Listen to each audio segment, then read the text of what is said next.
Hello दोस्तों, welcome to exam simplified. Aspirants में एक बहुत खुशी की बात यह है कि जम्मू कश्मीर एडमिनिस्ट्रेटिव काउंसिल, जिसको हेड कर रहे हमारे लेफ्टिनेंट गवर्नर साहब, एक इम्पॉर्टेंट डिसीजन लिया है, जिसमें जो एडमिनिस्ट्रेटिव काउंसिल ने इससे पहले एक डिसीजन लिया था 7 सितंबर 2023 को, यानी कि लास्ट ईयर,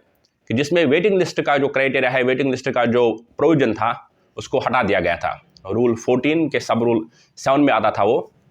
तो अब यहाँ पे इंपॉर्टेंट चीज़ हमें समझना है इस ऑर्डर के, 2-3 चीज़ें आप लोगों को, मैक्सिमम अपने बच्चों को शायद पता हो, लेकिन एक बार दोबारा क्लियरिफाई करेंगे कुछ चीज़ों को। एक तो ये जम्मू कश्मीर जो स्पेशल रिक्रूटमेंट हुआ था क्लास 4 के लिए, उनके लिए है Jammu Kashmir combined competitive examination 2018 के रूल्स पर भी लागू होगा। अब यहाँ पे बात यह है कि इसको क्यों दोबारा रेस्टोर किया गया था। देखिए, लास्ट टाइम इसको जब लाया गया था तो बच्चों ने काफ़ी रिसेंटमेंट दिखाया था, सामाजिक कारकुनों ने भी और बहुत सारे कुछ अच्छे इदारों ने भी इसके पीछे काफ़ी जस्तुजू की, और फाइनली ये डिसीजन लिया गया कि इसको रेस्टोर करते, और ज़रूरी भी था रेस्टोर करना, क्योंकि देखिए जम्मू कश्मीर में पहले तो जॉब्स काफ़ी टाइम के बाद निकलते हैं, और जब अगर जॉब्स एडवर्टाइज हो भी जाते तो फिर एग्जाम टाइम पे नहीं हो जाते, जिसकी वजह से एडमिनिस्ट्रेटिव काउंसिल ने भी इस चीज़ को हाईलाइट किया है कि इसकी वजह से जो हमारे एस्पिरेंट्स है वो अपर एज लिमिट को क्रॉस कर जाते हैं। तो इसीलिए हमने रेस्टोर किया है इस डिसीजन को। अब इससे क्या होगा, यहाँ पे एक दो चीज़ें इस ऑर्डर में लिखी गई है जो हमें समझना बहुत ज़रूरी है। एक चीज़ यह है कि एक एग्जम्पशन दिया गया है, यानी कि जो 7 सितंबर को जो डिसीजन लिया था उससे पहले भी जो भी एडवर्टाइजमेंट्स आए हैं उन सबों का वेटिंग लिस्ट ड्रा किया जाएगा उस डिसीजन से पहले, यानी कि विद इन 6 मंथ्स में जो भी JKSSB हो, JKPSC हो, जो भी जॉब्स कराए हैं, डायरेक्ट रिक्रूटमेंट की बात हम कर रहे हैं, तो वहाँ पे उनको वो ड्रा करना पड़ेगा वो लिस्ट। ठीक है, अब इसमें क्या होगा, मान लो कि जो JKSSB ने जल शक्ति हो गया, उसके बाद ऐसे एक एग्जांपल लेते हैं, जैसे कि जम्मू कश्मीर SSB ने जो जॉब्स कराए, जैसे कि सिविल इंजीनियरिंग के लिए, मैकेनिकल इंजीनियरिंग के, उसके बाद सब इंस्पेक्टर के लिए आ गए, उसके बाद आपका VLW हो गया, उसके बाद FA हो गया, अब दोबारा उसके बाद वेटरनरी फार्मासिस्ट का हो गया। अब बहुत सारे बच्चे, मैंने बहुत सारे वीडियोस में बार बार बोला है कि एक बार आपको ये समझ आता है ना एग्जाम कैसे क्वालिफाई करते हैं, तो एक बंदा जो JKSSB के जल शक्ति में क्वालिफाई होगा इंजीनियरिंग वाले एग्जाम में, वो सब इंस्पेक्टर में भी आ गया, वही बंदा FA में भी आ गया, वही बंदा VLW में भी आ गया। अब वो 4 जॉब्स उसके पास है, लेकिन वो डिसाइड नहीं कर पा रहा क्या करेगा। फाइनली मान लो इसने 0 किया किसी एक जॉब पे, तो अब क्योंकि अब वो वेटिंग लिस्ट है नहीं, तो नीचे वाले बच्चे को मौका नहीं मिल रहा कि वो जो 3 स्लॉट्स उसकी है, बाकी 3 जॉब उसमें, एक तो उसको सेलेक्ट करेगा क्योंकि एक ही जगह रहेगा, उन 3 जॉब्स के लिए 3 और बंदे एडजस्ट हो जाएंगे। तो ये उसका मकसद है। ठीक है, रेट्रोस्पेक्टिवली उसको 6 महीने के अंदर अंदर वो निकालेंगे। और यहाँ पे एक चीज़ बहुत ज़रूरी है, एक बात वो ये है कि देखिए, डॉक्यूमेंट वेरिफिकेशन के बाद अगर किसी बंदे ने ज्वाइन किया है, वंस ही ज्वाइन द जॉब, ठीक है, उसने मान लो कोई जॉब ज्वाइन किया है, अब वहाँ पे वैकेंसी क्रिएट हुआ,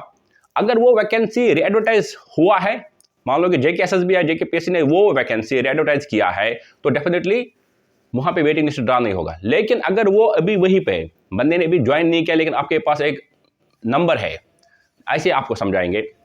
SI में, SI बड़ी जॉब है, बहुत सारे बच्चे जो SI में आ गए वही VLW में भी आ गए, ठीक है, और बहुत सारे बच्चे वही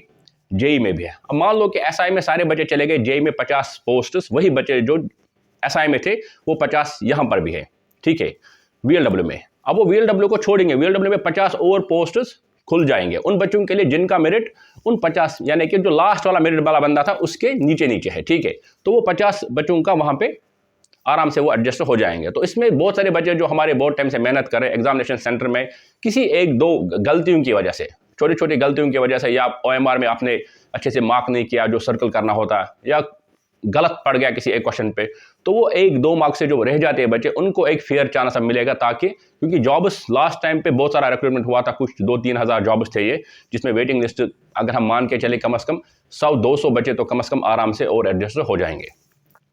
इसके साथ JKPSC पे क्या उसका जो कंबाइंड कॉम्पिटिटिव एग्जामिनेशन है उस पर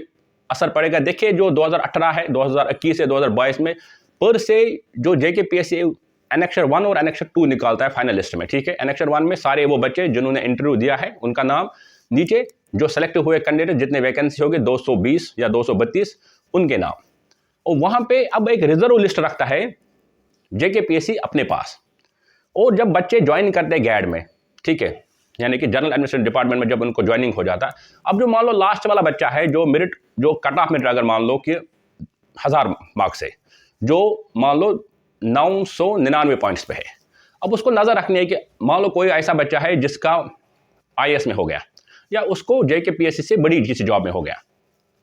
तो उसको नज़र रखनी पड़ेगी, उसको फिर GAD को बोलना पड़ेगा, देखिए यहाँ पे टोटल पोस्ट से 219 बच्चों ने सिर्फ ज्वाइन किया है, यहाँ पे एक पोस्ट आपका वैकेंट और मैं मेरिट में उसके बाद आता हूँ।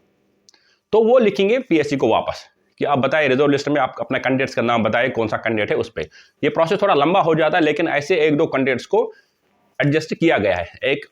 बच्चे का केस भी चल भी रहा है गैड के साथ, क्योंकि उसको वो नहीं, हाँ लेकिन हाँ यहाँ पे एक बात है कि जब उन लोगों ने डॉक्यूमेंट वेरिफिकेशन नहीं किया हो या ज्वाइनिंग नहीं किया। अब यहाँ पे क्वेश्चन आएगा 2021 में 5-6 केस के पोस्ट्स वैकेंट हुए, जिसमें आपके मनान भट्ट साहब हो गए, हमारी जो ऑल इंडिया रैंक 11 थी प्रसन्नजीत कौर हो गई, उसके साथ साथ मोहम्मद इरफान थे, 2-4 बच्चों ने IAS किया था और एकेडमी से आपने देखा होगा इम्पा से उनका इंटरव्यू लिया जा रहा था, तो उन लोगों ने ज्वाइन किया था, उसके बाद उनका IAS का रिजल्ट आया, तो वो रीएडवर्टाइज हो जाएंगे, उसमें दूसरा बंदा नहीं आ पाएगा। ये यहाँ पे बहुत ज़रूरी है, ठीक है। तो अभी मेजर रिक्रूटमेंट भी आने वाला है, जो अभी कांस्टेबल हो गया, अभी बाकी चीज़ों के लिए, और हमने शाहीन मेंटरशिप प्रोग्राम भी स्टार्ट किया है बच्चों को, ताकि बच्चों को गाइडेंस की जाए। आने वाले दिनों में आपको एक सरप्राइज ज़रूर मिलेगा, जिसमें हम एक इंपॉर्टेंट शख्सियत से बात करने वाले हैं जिसने JKSSB के मेन एग्जाम्स को क्वालिफाई किया है। वो टिप्स और ट्रिक्स आपसे ज़रूर शेयर करेंगे कि इस एग्ज़ाम को क्रैक कैसे किया जाता है, स्पेशली कांस्टेबल्स के लिए भी वो इंपॉर्टेंट रहेगा। Thank you very much.